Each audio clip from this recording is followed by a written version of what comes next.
Bro, I don't think there's nobody that doesn't think that I actually deserve it. Like if they truly look in their hearts and they have an IQ, they'll know that I'm the true number one contender. I'm the true guy that earned it. Like I don't even think I deserve it because of this or that or man, I got this following or anything like that. I'm like, no, I earned it. I put the work in.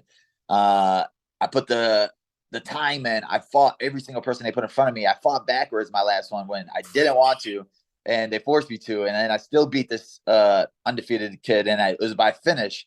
So to get a finish like that, I figured it was 100% going to happen when Leon got the title off of beating Nate Diaz and almost got finished in that fight.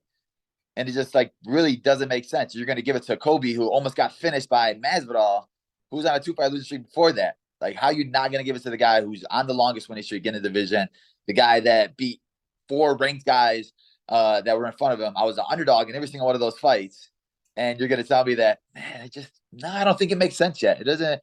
It's really not. I don't know who's next. Like, let me look and try to pick something out of the sky. Does it lead you to believe then, Bilal, that it's not fight related, it's not resume related, that they're going for the guy who is able to generate a bigger headline? We know Colby says things and gets a lot of attention at times. Do you think that's what it's about, and this really is not about fighting at all? I don't know. I'm starting to think, man, maybe Trump has a hand in it. Yo, Dana, hey, hook up my boy with it. It's crazy, bro. It's honestly, it just really doesn't make because he's not even good at talking. He's not good at trash talking. It's very stupid the way he talks. It's like if it's Connor, it's like, all right, well, he's smooth with it. Chael Sonnen, very smooth, witty. It's like it seems intelligent with their trash. It's like intelligent trash talk. Right, His is just right, dumb. right. It's like written down. Even now with his interviews that he's doing, it's like he's contradicting himself with everything he says. It's like, oh well, they never offered me Kamzat. And then 2 seconds later, it's like, I never declined that fight. I accepted that fight right away. And I'm looking at this guy's like, is he an airhead? Is he literally that dumb? If it's not written down in front of him with the script, he can't say it. It doesn't come out right. Right. And it's always stuttering. He's always this. And the whole time, who's Belal Muhammad? I don't know who that guy is. And then all of a sudden, it's like, this guy is this guy is that. And Right. I'm like, it's hilarious to see. And if you're even with the buildup with Leon and him, we just saw with Leon this last fight, there was no media attention. They didn't talk. Him Yeah. and Kamaru didn't say a word. So you're telling me that Colby and him is gonna have a great back and forth? There's not gonna be a back and forth. Leon really doesn't talk. And if you want somebody that's gonna talk and be back and forth, give me Colby. Give me that. Like, I'm not saying give me this title fight. I would love to punch Colby in the face. I would love to go out there and like, let's do it. You think you're the best in the world. You think you're the number one contender. Come and get it from me. I'm the rightfully number one contender. I'm the who the world thinks is number one contender, and I'm putting it on the line to fight you. What, is that something you'd like to do, Bilal? Would you fight him in a title eliminator match, for lack of a better term? Yeah, bro, Is that it's something? what I wanted. That's what I've been calling for since the Sean Brady fight. Yeah. I knew that they weren't gonna just hand me anything. I knew they weren't just gonna give it to me. So I said, okay, who's right there? Who's the one that may jump in front of me? I was like, give me Kobe. And they were like, all right, you're gonna get Kobe. Nah, Kobe declined for London. I was like, okay. They're like, maybe May 6th. I was like, all right, cool, May 6th. Nah, Kobe declined May 6th. You guys are gonna do the Ultimate Fighter. Nah, Kobe doesn't want to do it, but he's gonna fight you for sure. And I was like, okay, cool. Nah, he declined again.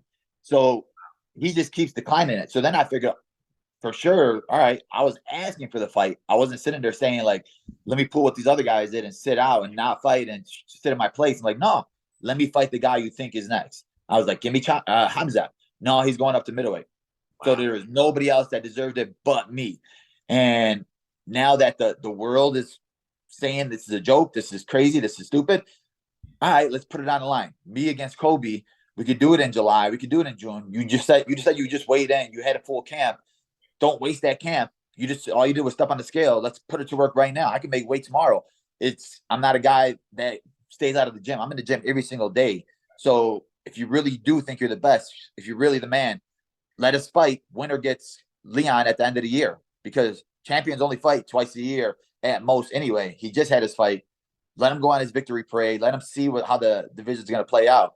And I do think I'm the number one contender now, but let me even prove it even more by beating Kobe. What about Shavkat? What'd you think of his recent work with Jeff Neal, and what do you make of him sitting at number 6?